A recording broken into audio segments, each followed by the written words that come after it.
Most people don't lose their integrity all at once. They lose it at threshold, in an argument, in a moment of urgency, in a room where everyone else is saying yes. Pressure doesn't destroy character, it reveals what governs it. I'm Kaye McLeod, and this is Integrity Under Pressure, a podcast about self governance, consequence literacy, and how to protect your integrity when willpower isn't enough. Because integrity isn't a personality trait, it's a governance skill. There is a moment that happens in almost every human life, a moment when pressure quietly takes the steering wheel. And the strange thing is, you usually don't notice it happening because in that moment, the decision feels justified. It feels necessary, it feels urgent. And urgency has a very convincing voice. In fact, urgency is one of the most persuasive storytellers a human being will ever meet. It says things like, you don't have time to think. This is the only option. You have to act now. And when pressure and urgency arrives together, discernment begins to shrink. Neuroscience gives us a helpful explanation for this. When the brain perceives threat, financial threat, social threat, survival threat, the nervous system shifts into a stress response. Heart rate increases, attention narrows. The brain prioritizes immediate action over long term reasoning. In simple terms, your brain moves from thinking to reacting. And that's not a character flaw, that's survival biology. The problem is, survival biology was designed to help humans outrun predators, not manage credit cards, not navigate marriage, not lead teams, and definitely not make wise decisions about the future. Yet every day, people are making long term decisions in short term emotional states, and those decisions often age badly. We've all seen it. Sometimes someone makes a massive purchase because the deal expires tonight. Someone ends a relationship during a heated argument. Someone commits to a business idea because a motivational talk made it feel obvious. Someone says something in anger that damages a relationship for years. Pressure compresses time, and when time compresses, discernment collapses. I learned this lesson in a way that was both painful and clarifying. Years ago, when I was 8 months pregnant, I went to jail in the Philippines for shoplifting baby care products. Now, when I say that sentence out loud, there's always a pause in the room. People don't quite know what to do with that information because most speakers begin their stories with something heroic. Mine begins with a police station, which is not typically recommended branding advice, but it's honest. And at that time in my life, I was broke. I was scared. I was carrying a child. And the pressure I felt was intense: financial pressure, emotional pressure, the pressure of impending motherhood. And somewhere inside that pressure, a very particular version of me started making decisions. A version of me that had a story, a version of me that believed the rules had become flexible, a version of me that justified something I normally would never have justified. And I could say it very clearly now. There was a version of me that believed stealing while pregnant made sense. That version of me believed urgency erased consequence. And that version of me was governing my decisions. Not the wiser version, not the future version, not the version of me that would later rebuild my life. The pressured version. Fear was there, shame was there, anger was there, and those emotions are powerful persuaders. because emotions don't just influence thinking, they shape the story we tell ourselves about what is acceptable. Humans are remarkable storytellers, particularly when we are trying to justify behavior. We can construct very convincing explanations in seconds, especially when pressure is involved. The mind begins saying things like, you don't have a choice, or this situation is different, or anyone in your position would do the same thing. The brain becomes an extremely creative defense attorney. And unfortunately, the jury is usually just you. Now, when consequences arrive, something interesting happens. Reality interrupts the story because pressure can distort perception, but consequences restore it very quickly. Sitting in a jail cell has a clarifying effect on your thinking. It removes a lot of philosophical ambiguity. And in that moment, I realized something uncomfortable. The situation was not the only problem. The real problem was governance. The structure inside me had not held under pressure, and that realization was painful.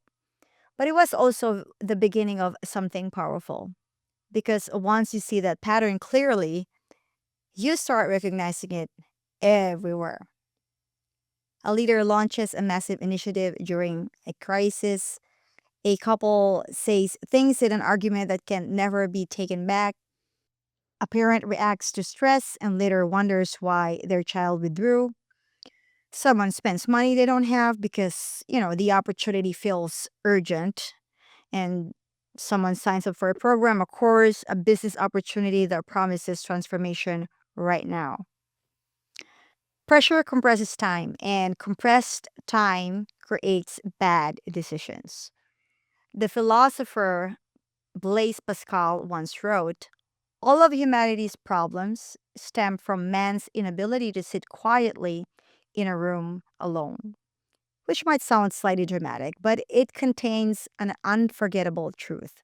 Many bad decisions happen because people cannot tolerate the emotional discomfort of waiting. Waiting feels like inaction, waiting feels like missing out, waiting feels like uncertainty. But waiting is often the exact thing that restores discernment. Because pressure fades, emotion settles, and the nervous system returns to equilibrium. In psychology, this is sometimes described as state dependent thinking.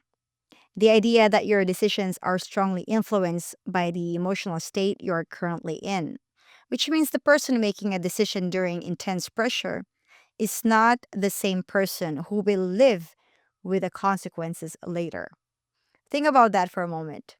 You might be making a decision today that tomorrow's calmer version of you would never approve. And yet people do this constantly because urgency is persuasive. It whispers, this is your moment. This is your moment. This opportunity won't come again. You need to act now. But urgency has a blind spot, it ignores consequence. That was the lesson I learned in that jail cell. Not that I was a bad person, not that my life was ruined, but that a version of me had been governing my decisions that was not trustworthy under pressure. And I made a decision in that moment, a very quiet decision. I decided I would not become a victim of that experience. I would become a student of it. Because the question that mattered most was not, why did this happen to me?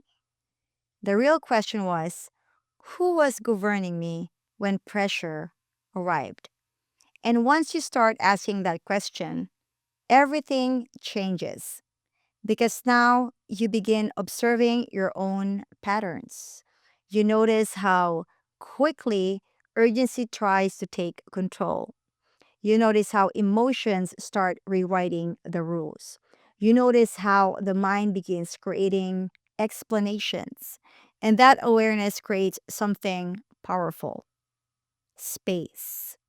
A space between pressure and reaction, a space where a different version of you can speak: the calmer version, the governed version, the version that is capable of asking better questions. Questions like, what happens if I wait? What will this decision look like in 6 months? Is urgency telling the truth or just raising its voice? Because urgency is loud, but loud is not the same as wise. And this is where integrity begins to transform from an idea into a practice. Integrity is not about being flawless. Integrity is about building internal structure strong enough to pause before pressure chooses for you. It means recognizing the emotional surge. It means allowing the nervous system to settle. It means refusing to let urgency rewrite your values. That is governance. And governance is trainable. Just like any other discipline, you can train yourself to recognize pressure. You can train yourself to slow down. You can train yourself to ask better questions before acting. It's not glamorous. It doesn't feel heroic. In fact, it often feels inconvenient because sometimes the most powerful decision is simply not yet. Not yet. Let the emotion settle, let the pressure pass, let the clearer version of you return, because pressure will always attempt to choose for you. But integrity is the ability to choose anyway. And that leads to a question worth asking yourself, not as judgment, but as awareness. Think about the last time you made a decision you later regretted. Was it made in calm clarity or was it made in urgency? Fear, pressure? Because the version of you that makes decisions under pressure is often not the version of you that will have to live with them. And the real work of integrity is deciding who gets to hold the steering wheel when pressure arrives. So here's the mirror question I want to leave with you. When urgency enters your life, who is actually making the decisions? The governed version of you or the version that believes pressure somehow erases consequence? Because the answer to that question might quietly shape the rest of your life. If this episode did anything, let it be this. You saw the pattern. Pressure is not the problem. The question is whether you govern yourself inside it. Hold that and decide what you're no longer willing to do on autopilot. Because integrity isn't a personality trait, it's a governance skill. I'll see you on the next episode.